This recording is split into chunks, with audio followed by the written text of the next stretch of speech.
We made the big mistake of just going and buying feed. And then we realized that we had a lot of pigs, just they would lose weight, they would consume more, they might have tough meat.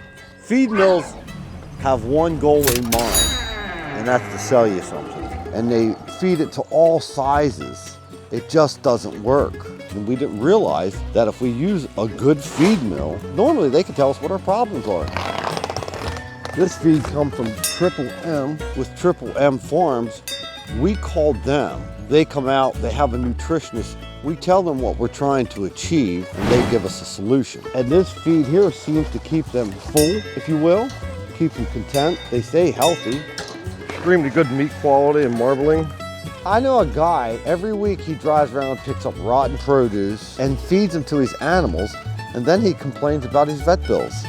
For what it takes and costs to have a nutritionist and a vet come to your farm, it pays so many dividends later on feed cost and vet cost. Just our feed cost we've cut by like 50%. So it gave us the opportunity to have more head. I like to keep this feed in this plastic totes. If the rodents get to it, we got a mess and it spreads disease. What it does for me is it helps me with biosecurity. So we use this plastic tote here and we close it up in case any birds don't get in it. We're gonna put dewormer in there today. It's that time of the year. Paula likes to monitor the deworming process. She likes to add it in so she knows exactly what's happening. She just likes to hand feed these sows, which is a good concept. This concept of group breeding, there's a lot of controversy one way or the other, but I really like it. I like feeding them. We drop it out on piles like that so they can get some sort of individual rations.